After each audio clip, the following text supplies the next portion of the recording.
I stared at my phone screen, my hands trembling as I looked at my sister Caroline's Christmas Instagram post. Luxury-wrapped presents scattered around a massive tree, designer toys worth thousands of dollars, a professional photographer capturing her twins opening gifts that cost more than most people's monthly rent. My 7-year-old daughter Emma tugged at my sleeve, pointing at the glowing screen with confused, innocent eyes. "Daddy, why did Grandma and Grandpa buy Jake and Sophie all those presents but said they couldn't afford my birthday gift last week?" My stomach dropped like a stone as the devastating truth about my family's deliberate favoritism hit me with the force of a sledgehammer, and I realized I'd been blind to their cruelty for years. 3 weeks earlier, I was sitting in my auto repair shop office in suburban Columbus, Ohio, planning the perfect 7th birthday party for Emma. I had reserved the community center, ordered a custom princess cake, and invited 20 kids from her school. My phone buzzed with a text from my mother, Patricia, that would change everything I thought I knew about my family. "Honey, money's really tight this month with Dad's medical bills. We won't be able to get Emma anything for her birthday. Hope you understand." I immediately called her back, my heart filled with concern for my parents who had always seemed financially stable. "Mom, what's going on with Dad? Is he okay? Do you need help with the medical expenses?" Patricia's voice sounded strained and rushed. "Oh, Isaac, you're such a good son. Dad's having some procedures done, and the insurance isn't covering everything. We just can't manage any extra expenses right now." Without hesitation, I offered to send them money to help with whatever they needed. I had built my auto shop from nothing, working 16-hour days for 10 years, and business was finally thriving. If my parents were struggling, I wanted to help. "That's sweet of you, but we'll manage," Patricia replied quickly. "Just explain to Emma that Grandma and Grandpa love her very much, but we can't make it to her party." After hanging up, I shared the conversation with my wife Sarah as she folded tiny pink party dresses for Emma's celebration. Sarah paused, her expression thoughtful. "Isaac, has your mom ever mentioned your dad having health problems before?" I shook my head. "Not really, but you know how private they are about personal stuff." Sarah nodded but looked troubled. "It just seems sudden, that's all." The next day, Emma's birthday party was a magical success, despite my parents' absence. 20 giggling 7-year-olds ran around the decorated community center, while Emma beamed in her sparkly tiara. But throughout the afternoon, Emma kept asking where Grandma and Grandpa were. Each time my chest tightened as I repeated the explanation about Grandpa's medical situation. "But Daddy," Emma said while blowing out her 7 candles, "Grandma and Grandpa never miss Jake and Sophie's birthdays. I saw all their pictures on Aunt Carolyn's phone last time." Sarah and I exchanged glances. Emma was right. My sister Caroline always posted elaborate celebrations where our parents appeared front and center, beaming with pride as they presented expensive gifts to their grandchildren. That evening, after Emma was asleep, I called my parents to check on Dad's condition and let them know how much Emma missed them. Patricia answered on the first ring, but her voice had a different quality than that morning. "Oh, Isaac, the party was today, wasn't it? How did it go?" Something felt off about her tone. In the background, I could hear my sister Caroline's distinctive laugh and what sounded like children playing. I decided to research Dad's supposed medical condition online, looking up symptoms and treatment costs that might explain their financial strain. "Mom, what exactly is Dad dealing with? Maybe I can help you understand the insurance process. I deal with medical bills at the shop all the time for worker injuries." Patricia's response came too quickly. "Oh, you know how complicated medical stuff is. Nothing you need to worry about. We're handling it fine." Before I could ask more questions, she said she had to go and hung up abruptly. I spent the rest of the evening researching the medical conditions she'd vaguely mentioned, but nothing added up.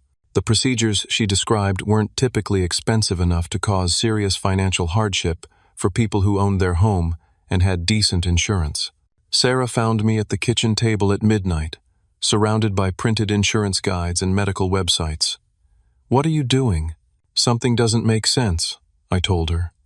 The medical stuff Mom described wouldn't cost enough to prevent them from buying Emma a $20 birthday gift.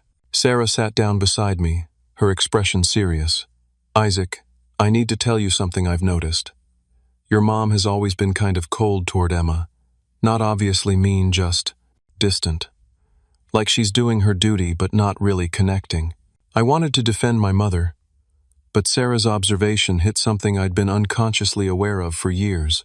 At family gatherings, Patricia would make polite conversation with Emma, but never showed the genuine warmth and enthusiasm I remembered her having with Caroline's children. The next morning, while organizing Emma's birthday thank you cards, I found an email confirmation in my spam folder that made my blood run cold. It was a receipt from a high-end toy store, dated the same day as Emma's birthday, addressed to my parents. They had purchased a $300 interactive robot for someone named Jake. Jake was my nephew, Caroline's son. December 23rd arrived gray and cold, with snow falling steadily outside our living room window. Emma sat beside me at the kitchen table, carefully decorating sugar cookies with rainbow sprinkles, while I scrolled through my phone, checking the weather forecast for Christmas Day. That's when Caroline's Instagram story appeared on my feed like a slap across the face. The first photo showed a living room I didn't recognize, beautifully decorated with professional Christmas arrangements and a 12-foot tree covered in golden ornaments. In the center of the image, my parents sat on an elegant burgundy couch, their faces glowing with joy as they watched my 8-year-old nephew Jake and 6-year-old niece Sophie tear open presents. I scrolled to the next photo, my chest growing tighter with each image. There was my father, supposedly too sick and financially strapped to attend Emma's birthday, kneeling on expensive hardwood floors helping Sophie assemble what looked like a deluxe dollhouse. My mother Patricia held Jake as he showed off a remote control helicopter that probably cost $500. Emma noticed my stillness and looked over at my phone. Her small finger pointed at the screen, and her voice carried a confusion that broke my heart. "Daddy, is that Grandma and Grandpa? Why are they at Aunt Caroline's house giving Jake and Sophie presents?" I tried to keep my voice steady, but rage was building in my chest like a pressure cooker. "Yeah, sweetheart, that's them." Emma studied the photos more carefully, her 7-year-old mind processing what she was seeing. "But Daddy, didn't Grandma say they didn't have money for presents? Those look like really expensive toys." Before I could answer, Sarah walked into the kitchen carrying the mail. Among the usual bills and holiday cards was an envelope addressed to the Davidson family in my mother's careful handwriting.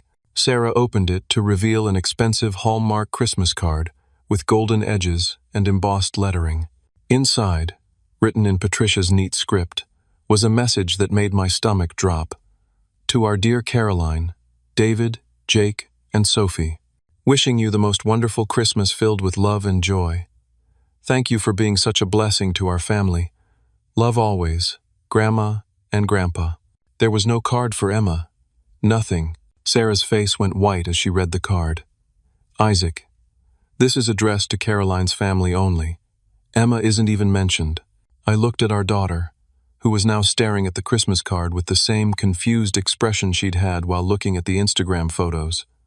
The pieces were falling into place with horrible clarity. "Emma, why don't you go play with your new art supplies for a while?" I suggested gently. "Mommy and Daddy need to talk about some grown-up stuff." Once Emma was safely in her playroom, I called Caroline's number directly. She answered on the third ring, her voice bright and cheerful. "Isaac, Merry Christmas. How are you guys doing?" "Caroline, I saw your Instagram posts. Mom and Dad are at your house for Christmas?" There was a brief pause before she responded. "Oh yeah. They drove up yesterday. We're having such a wonderful time with the kids." Yesterday was December 22nd, I said slowly, calculating the timeline. Emma's birthday was November 15th. They told me they couldn't come because Dad was having medical procedures and money was tight. Another pause, longer this time. "Well, you know how Dad is. He's feeling much better now." "Caroline, how long have Mom and Dad been helping you financially?" The question seemed to catch her off guard. "What do you mean?" "I mean, are they supporting your family? Because the toys I saw in those photos cost more than most people spend on Christmas for their entire extended family." Caroline's voice became defensive. "Isaac, I don't think that's really your business. Mom and Dad choose how they want to spend their money." It became my business when they lied to me about being broke and hurt my daughter's feelings, I replied, my anger finally surfacing. Emma has been asking me for weeks why Grandma and Grandpa don't love her as much as they love Jake and Sophie. That's not true, Caroline protested, but her voice lacked conviction. Then explain to me why they drove 4 hours to your house on Emma's birthday, instead of coming to her party 20 minutes from their house. The silence stretched between us. Finally, Caroline spoke, her voice quieter. Isaac, Mom said you guys don't really need help because your business is doing so well. She said you've got everything handled. The admission hit me like a physical blow. So they've been talking to you about our financial situation? Sometimes family stuff comes up in conversation, Caroline said evasively. What kind of family stuff, Caroline? Another long pause. Look, Isaac, maybe this isn't the best time to have this conversation. The kids are opening presents and… No, I interrupted. We're having this conversation right now. What have Mom and Dad been saying about Emma and our family? Caroline sighed deeply. They just think that since you're doing well with the business and Sarah comes from a good family, you guys have advantages that David and I don't have. They want to help where help is needed most. The words stung because they revealed the calculation behind my parents' choices. They weren't responding to genuine need. They were picking favorites based on their perception of who deserved their investment. Caroline, how much money have they given you? Isaac, please. How much? They helped us with the down payment on this house, she admitted quietly. And they've been covering the kids' private school tuition for the past 2 years. I sat down hard in my kitchen chair. Private school tuition in Caroline's area ran $15,000 per child per year. My parents had been spending $30,000 annually on my sister's children's education, while claiming they couldn't afford a birthday gift for Emma. They also set up college funds for Jake and Sophie, Caroline continued, apparently deciding that honesty was her only option now. $50,000 each, $100,000. My parents had invested $100,000 in my sister's children's future, while Emma had never received so much as a savings bond. Isaac? Are you still there? I'm here, I managed to say. Look, I know this probably sounds unfair, but Mom and Dad are just trying to help where they think help is needed most. You've got a successful business, and Emma will be fine. The casual dismissal of my daughter's emotional needs made my anger boil over. Caroline, Emma is 7 years old. She doesn't understand why her grandparents treat her like she doesn't exist. She thinks she's done something wrong. I'm sure that's not how Mom and Dad see it. How do they see it then? Because from where I'm sitting, it looks like they've decided Caroline's kids matter, and Emma doesn't. Caroline's voice became defensive again. That's not fair, Isaac. You know Mom and Dad love Emma. Do I? Because their actions suggest otherwise. The conversation ended shortly after that, with Caroline claiming she needed to get back to Christmas morning with her family. I sat in my kitchen, staring at the Christmas card addressed to everyone except my daughter, while the reality of my family's deliberate cruelty sank in. Sarah found me there an hour later, still holding the card. What did Caroline say? I told her everything, about the house down payment, the private school tuition, the college funds, about the conversation where my parents had apparently decided that Emma's emotional needs were less important than Jake and Sophie's financial advantages. Sarah's face cycled through shock, anger, and finally a protective fury I'd rarely seen from her. Isaac, this isn't just about money. They're emotionally abusing Emma by treating her like she's worth less than her cousins. She was right. And as I sat there processing the magnitude of my parents' favoritism, I realized I had to make a choice. I could continue enabling their behavior by staying silent, or I could protect my daughter by confronting the truth. The choice was easier than I expected. That night, after Emma went to bed clutching her homemade Christmas stocking, I couldn't sleep. Sarah tossed restlessly beside me, equally troubled by the day's revelations. At 2 a.m, I got up and went to my home office, where I kept years of financial records and family correspondence. What I found in the next 4 hours made my stomach sick. I started with my bank statements, tracing back 3 years of automatic monthly transfers I'd been making to my parents. $300 every month, supposedly to help with their fixed income expenses. $3,600 per year. Over $10,000 total that I'd sent believing I was helping my aging parents maintain their dignity. But according to Caroline's admissions, that money had been flowing directly to her family's private school tuition. I pulled up the family text message threads on my phone, searching for patterns I'd been too trusting to notice before. There it was, in black and white. Messages between Patricia and Caroline discussing strategies to keep Emma at a distance while maximizing financial support for Caroline's children. In one particularly devastating exchange from 6 months earlier, Patricia had written, "Isaac's business is doing so well, he doesn't need our help. Better to focus our resources where they can make a real difference for Jake and Sophie's futures." Caroline's response was equally cold. "Exactly. Emma will be fine with Isaac's success.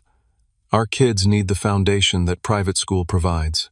I found another thread where they discussed deliberately scheduling family events when they knew I'd be busy at the shop, ensuring Emma wouldn't be included in gatherings with her cousins. They'd been systematically excluding my daughter while taking my money to fund their preferred grandchildren's advantages. But the worst discovery came when I found the legal documents hidden in an old file folder. My parents had somehow obtained copies of my business financial statements and had attempted to use my auto shop as collateral for a loan without my knowledge or consent.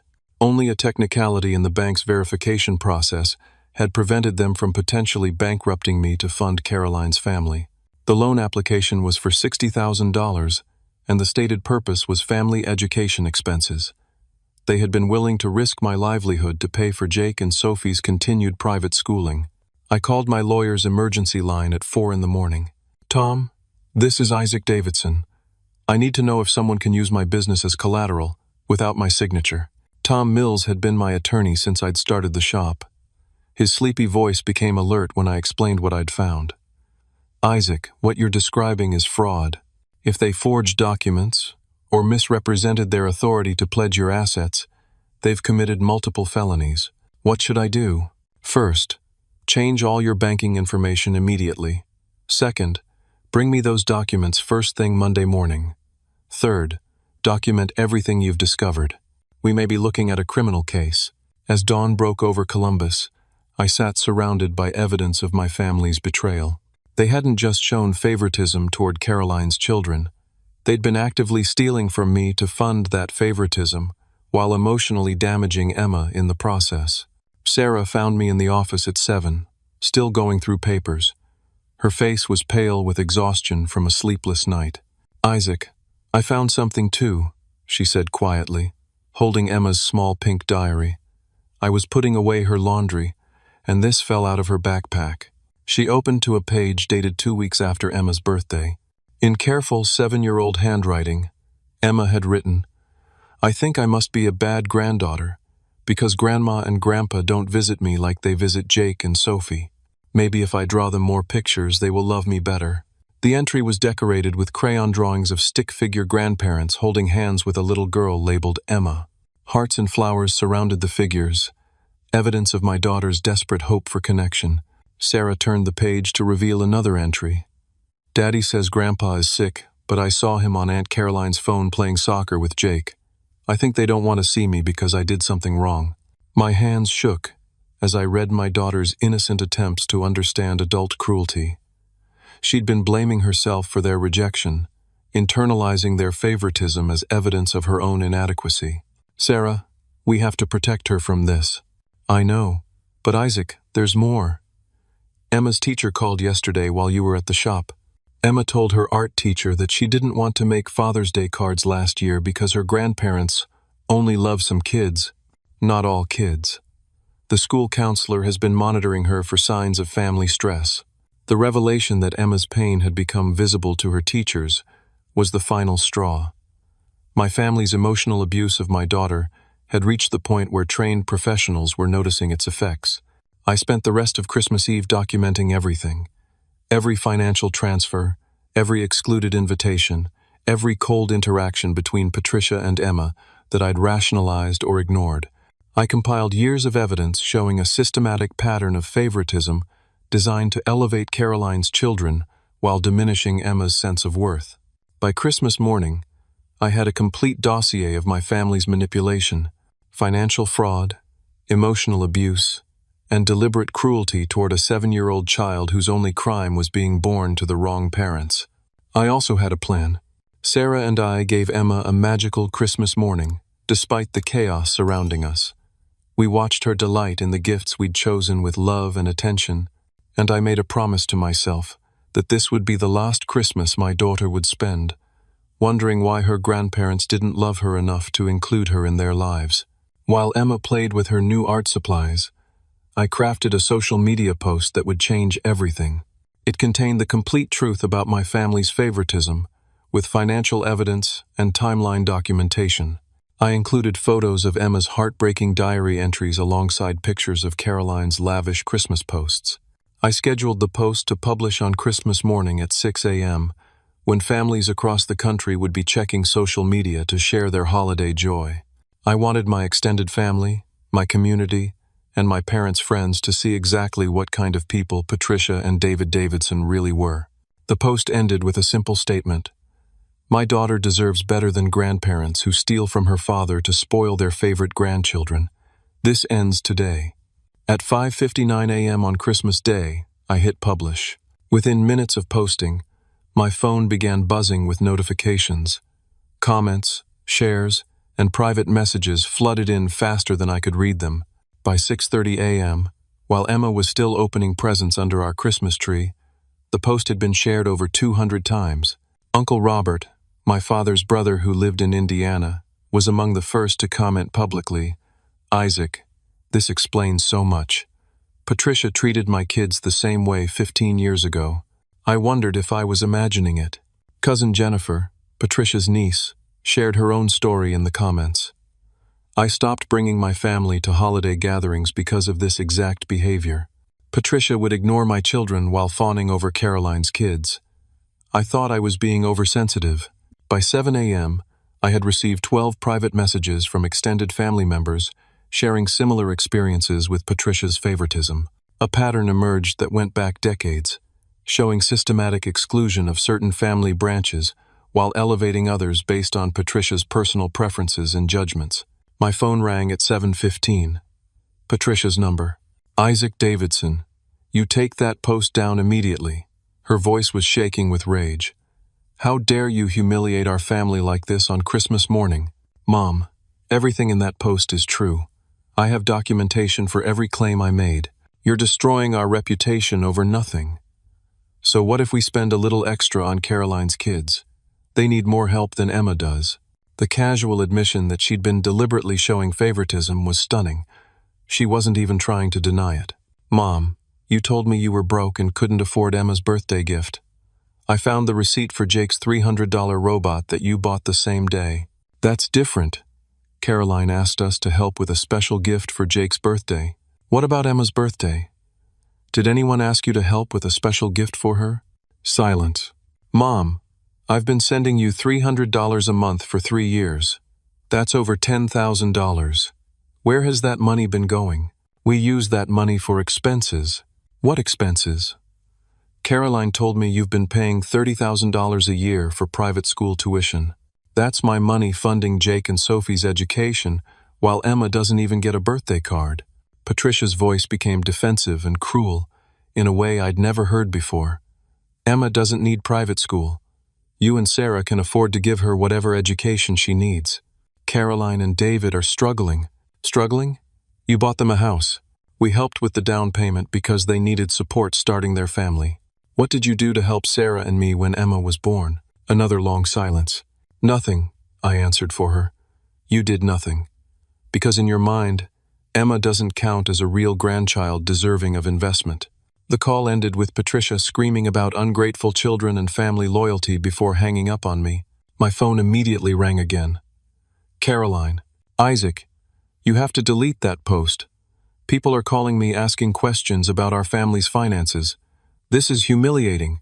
"Caroline, I'm not deleting anything. Every word is true, but people don't need to know our private business. You're making Mom and Dad look like terrible people. They are terrible people, Caroline. They've been emotionally abusing my daughter while stealing money from me to spoil your kids. They haven't been stealing. They choose how to spend their money." "Including my money?" The $300 a month I've been sending them for 3 years that apparently goes straight to your family? Caroline's voice became small. I didn't know about that. Yes, you did. You knew exactly where the money was coming from. You knew they were taking my contributions to fund your children's advantages while telling Emma they couldn't afford to visit her. Isaac, please. If you don't delete this post, it's going to destroy our family. Good, I said firmly. This family deserves to be destroyed if this is how it operates. By 8 a.m., the local newspaper had contacted me requesting an interview about financial fraud within families. 3 different attorneys had reached out, offering to represent me in potential criminal cases against my parents.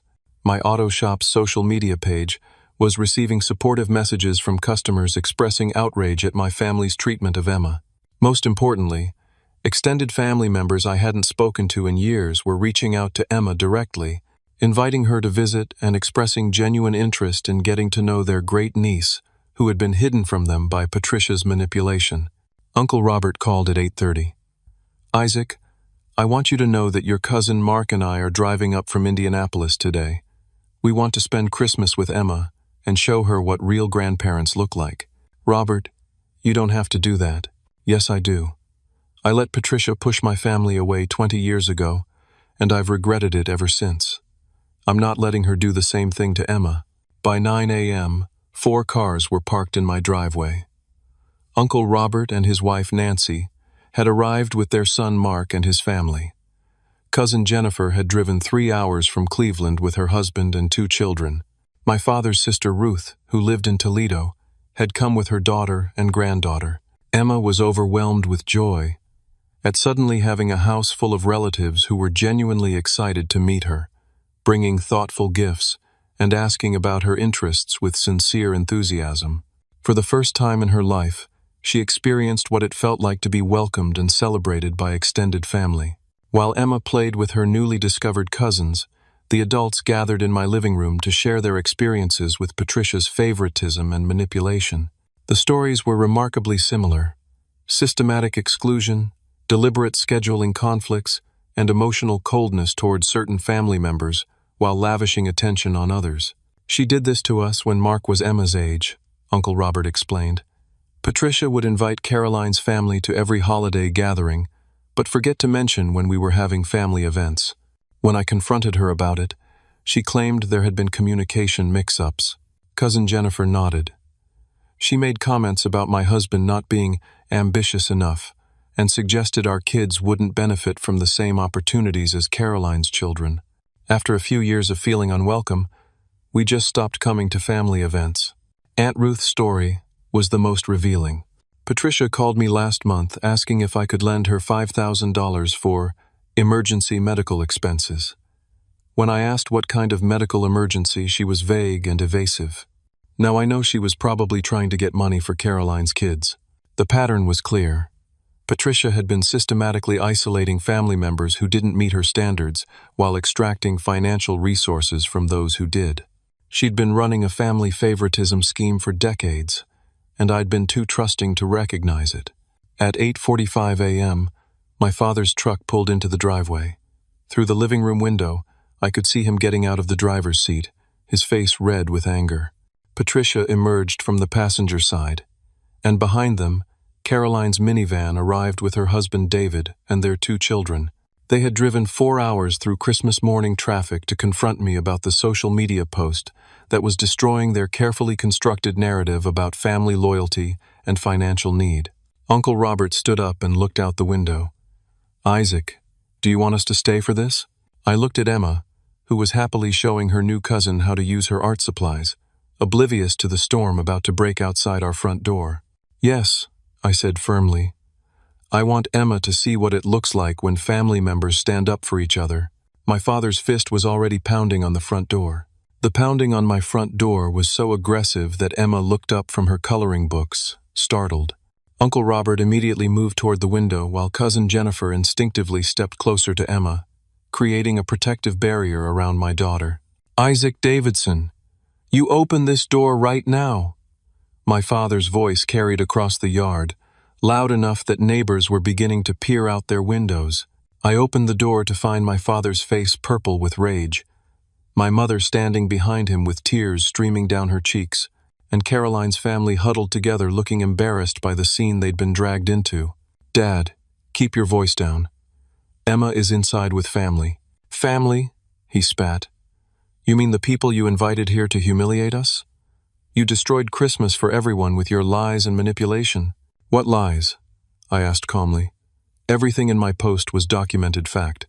You made us look like criminals." Uncle Robert appeared beside me in the doorway. "Hello, David."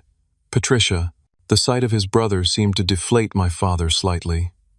He clearly hadn't expected to face other family members who might have their own stories to share. "Robert," Dad said stiffly, "I didn't know you were here. Isaac invited us for Christmas after we saw his post. Funny how we never received invitations to family gatherings when Patricia was organizing them." Patricia's tear-streaked face became defensive. "Robert, you know you were always welcome. Were we? Because I have 3 years of missed birthday invitations and holiday announcements that somehow never made it to our mailbox." Caroline stepped forward, looking desperate.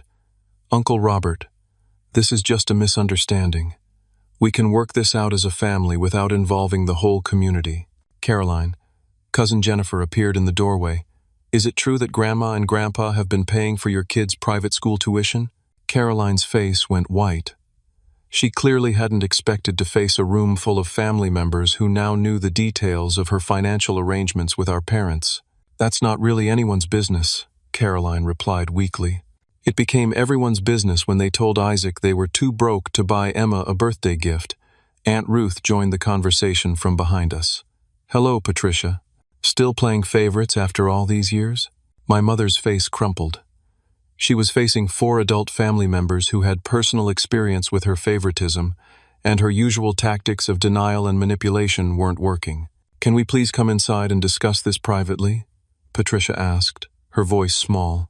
"No," I said firmly. "Emma doesn't need to witness you trying to justify why she's worth less than her cousins." "That's not what we think," Dad exploded. "We love Emma." "Prove it," Uncle Robert challenged. "When was the last time you visited her? When was the last time you sent her a card or called to ask about her school activities?" My father's mouth opened and closed, but no answer came. Emma appeared beside me, having left her coloring to see what the commotion was about.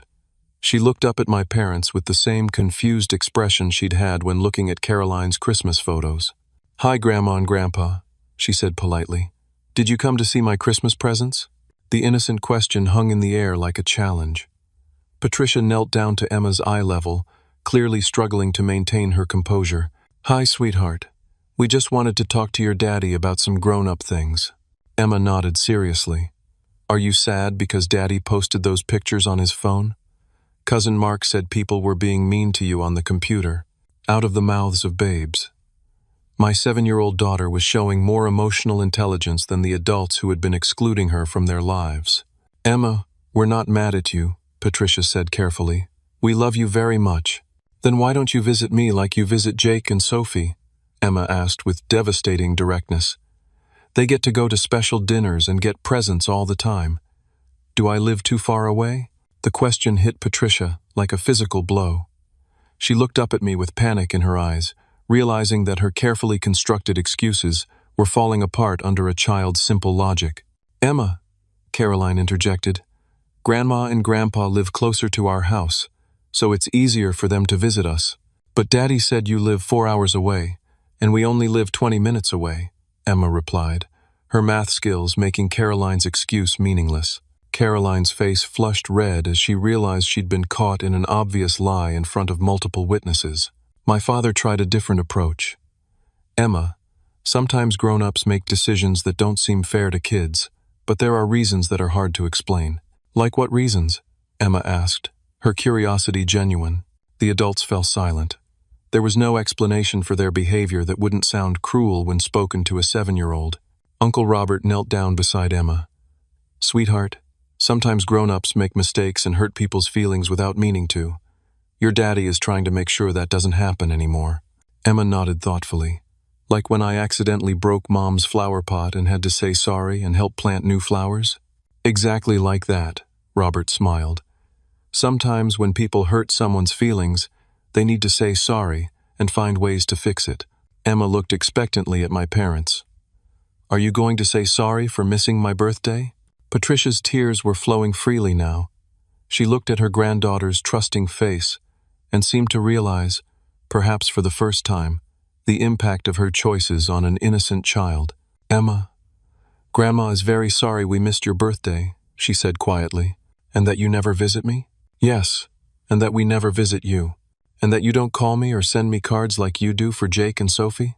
Each question was like a knife twist, exposing the depth of my parents' favoritism in terms a child could understand. Yes, Emma. Grandma is sorry for all of those things. Emma considered this for a moment. Daddy says when we're really sorry we have to change our behavior, not just say words. Are you going to change? The question hit the heart of the entire situation. Words were meaningless without corresponding actions, and my parents had a decades-long pattern of favoring Caroline's children while neglecting Emma. My father looked uncomfortable with the attention focused on him. Emma, grown-up relationships are complicated. We'll try to do better. That's not a real answer, Emma said with the brutal honesty that only children possess.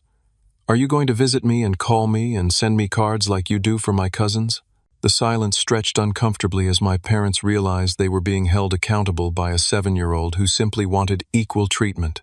Caroline's husband David finally spoke up. Maybe we should all take a step back and figure out how to move forward constructively.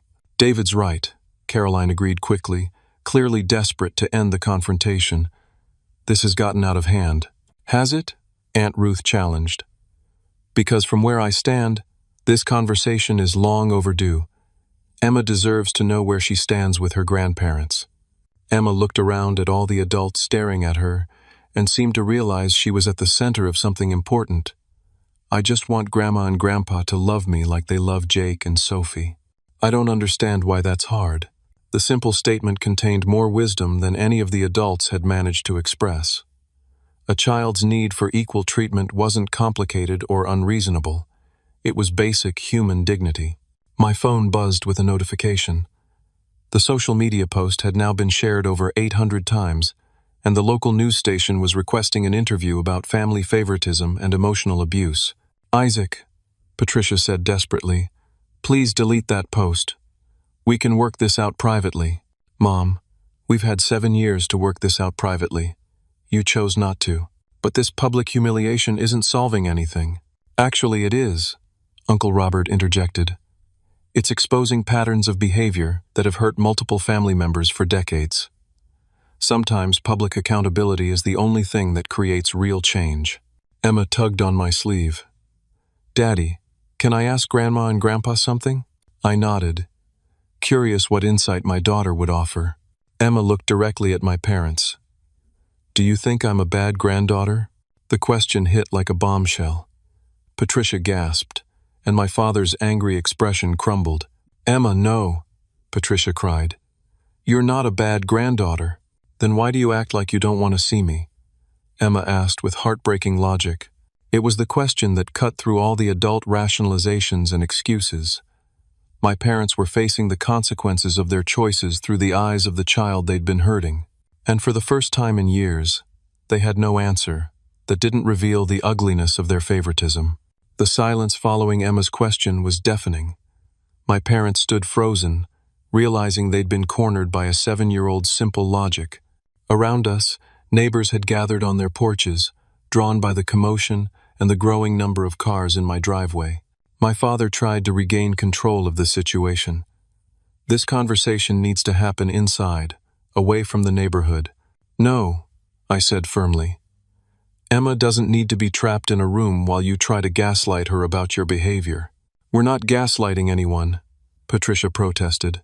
We're trying to have a family discussion, like the family discussions you had when you decided to exclude Emma from family events, Cousin Jennifer challenged, or when you chose to fund Caroline's kids' college educations while ignoring Emma's existence. Caroline's face went white. How do you know about the college funds? Because Isaac shared the documentation, Aunt Ruth replied. $100,000 for Jake and Sophie, 0 for Emma. That's not favoritism. That's deliberate cruelty. Emma looked up at me with wide eyes. Daddy, what's a college fund? Before I could answer, Uncle Robert knelt down beside her. It's money that grandparents sometimes save to help their grandchildren go to school when they grow up. Emma processed this information and turned to my parents. Do I have a college fund?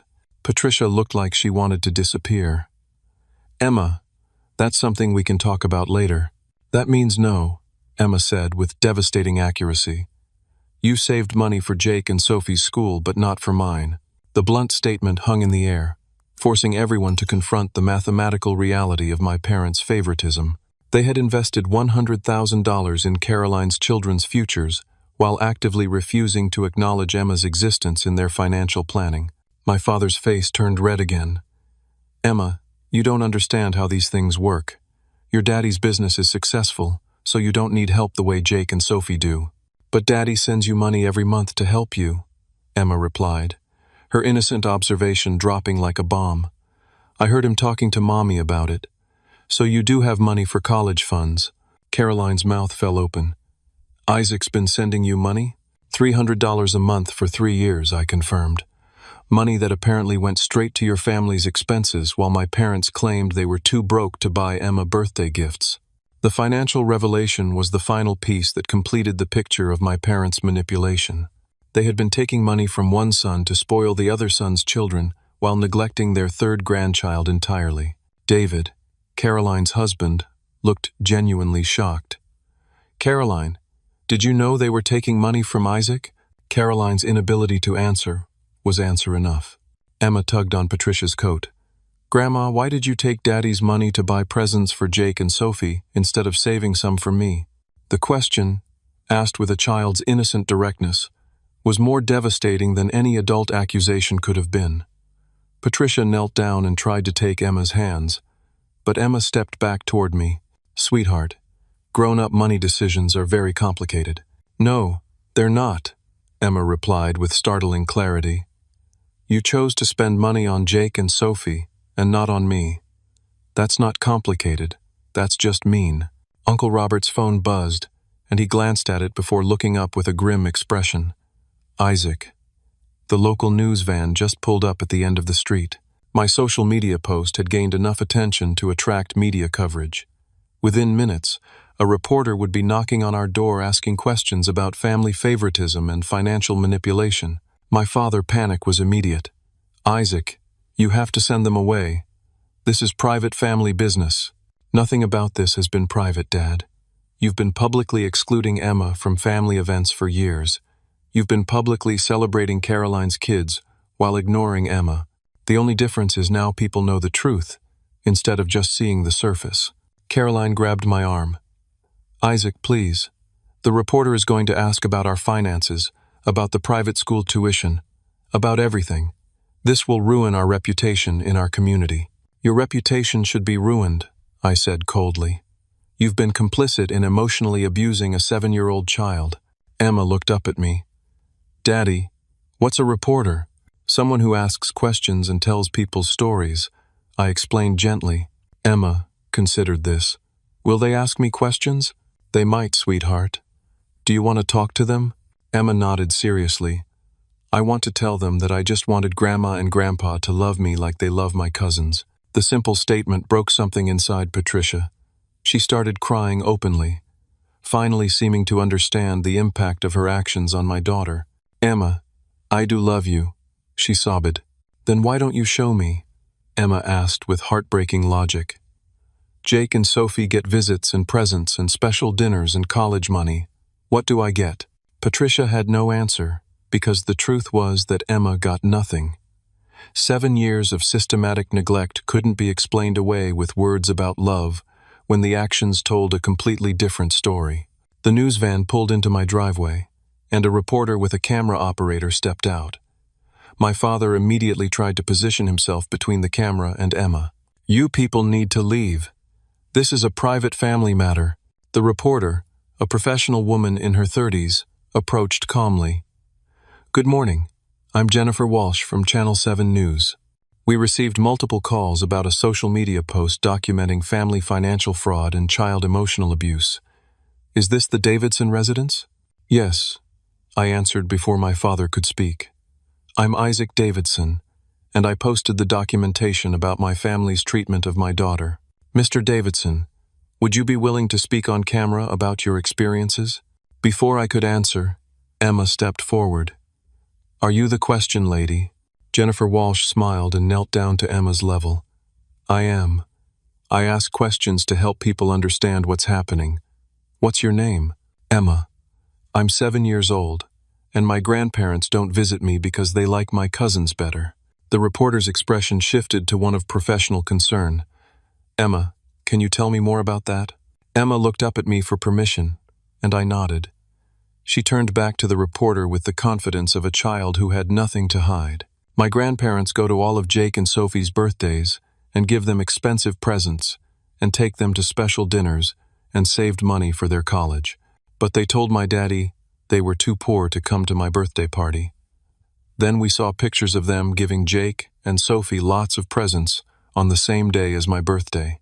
The reporter's camera operator was recording Emma's innocent but devastating testimony. My parents watched in horror as their granddaughter publicly exposed their favoritism with the kind of clarity that only children possess. Emma, how does that make you feel? Jennifer asked gently. Sad, Emma replied simply, and confused. I asked my daddy if I was a bad granddaughter, but he said I'm perfect, just the way I am.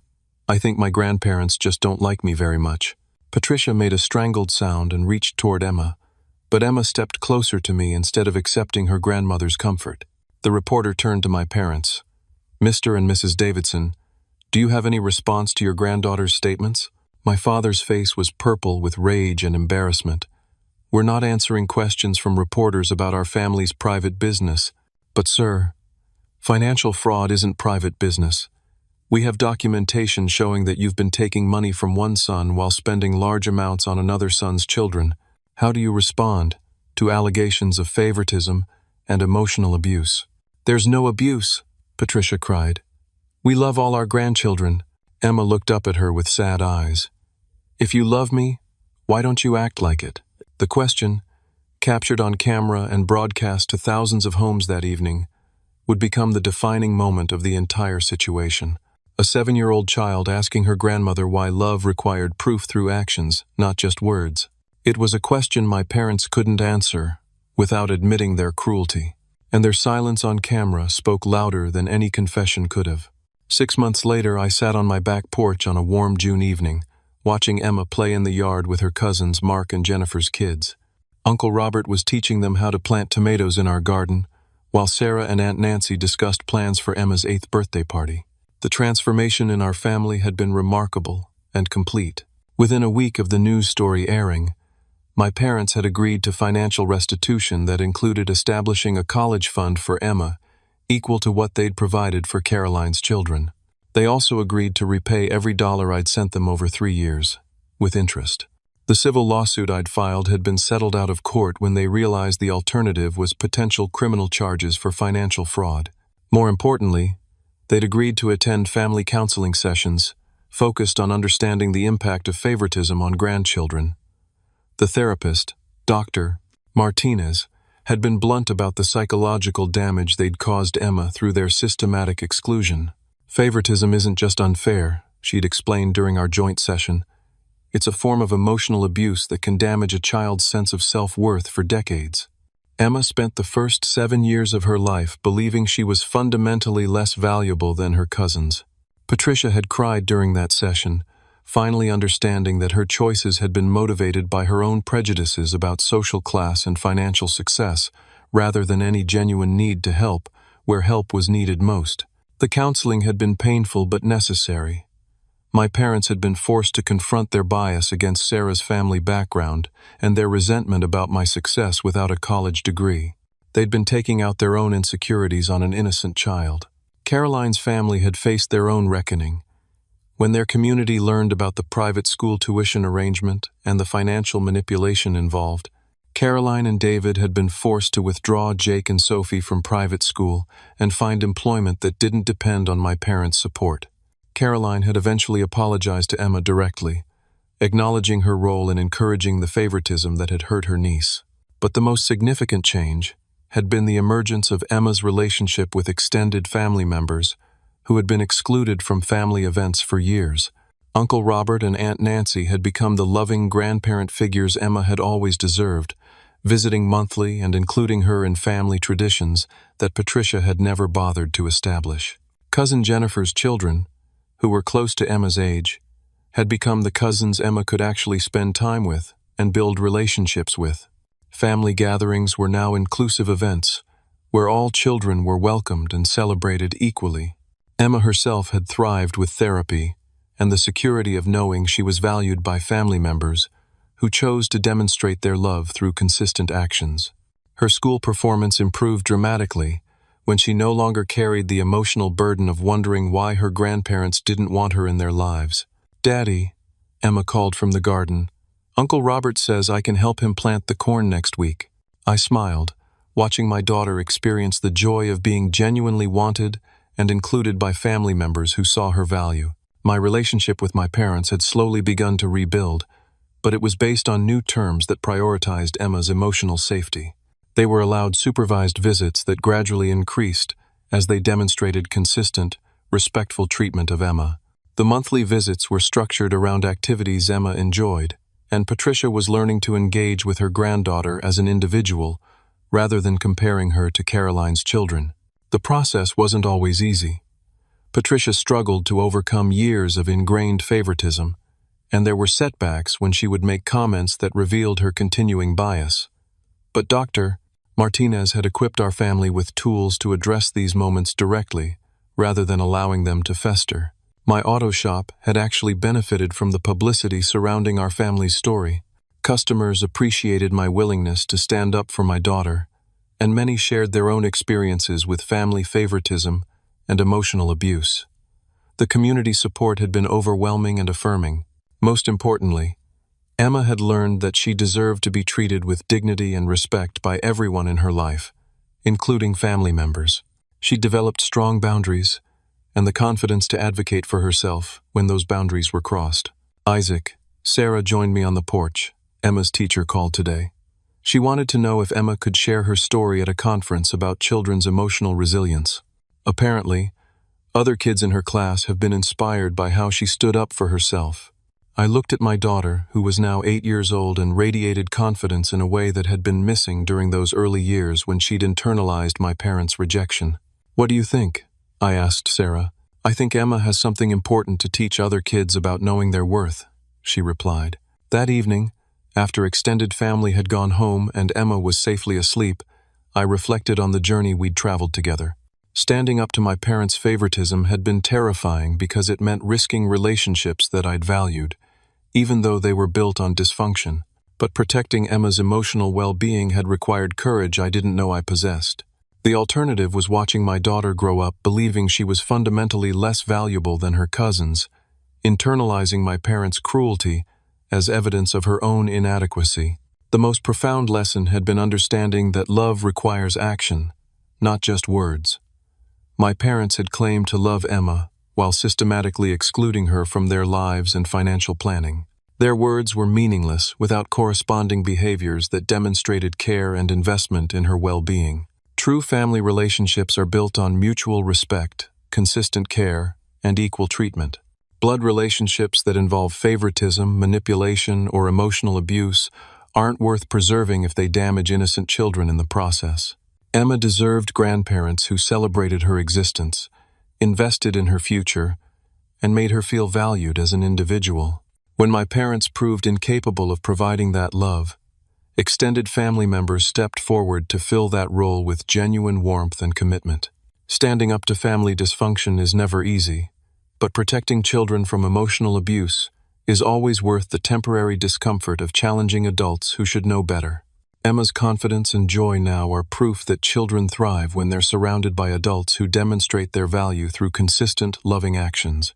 The most satisfying aspect of our family's transformation has been watching Emma develop into a confident child who knows she deserves equal treatment and isn't afraid to advocate for herself. She'll never again wonder whether she's a bad granddaughter because she understands that love isn't conditional on being the favorite. Sometimes protecting the people we love most requires us to confront the people who claim to love them, but demonstrate otherwise through their actions. Emma's story shows that children are resilient when they're supported by adults who prioritize their emotional safety over maintaining dysfunctional family dynamics. As I've shared our story with other families facing similar challenges, I've learned that favoritism among grandchildren is more common than people realize. Many parents struggle with how to address grandparents who show obvious preferences among their grandchildren, often staying silent to preserve family harmony while their children internalize feelings of inadequacy. Our experience proves that confronting favoritism directly, even when it causes temporary family conflict, ultimately creates healthier relationships built on mutual respect rather than silent resentment. Emma now has authentic connections with family members who chose to demonstrate their love through consistent actions rather than empty words. Have you ever had to stand up to family members who treated your children unfairly? How did you balance maintaining family relationships with protecting your child's emotional well-being? I'd love to hear your experiences in the comments below. Thank you for listening to Emma's story and supporting families who choose to prioritize their children's dignity over dysfunctional family traditions. Please like this video if it resonated with your own experiences. Subscribe for more stories about family resilience, and share this with anyone who might need encouragement to advocate for their children's emotional safety. Remember that every child deserves to feel valued and loved by the adults in their lives, and sometimes fighting for that love means refusing to accept anything less than genuine care and respect.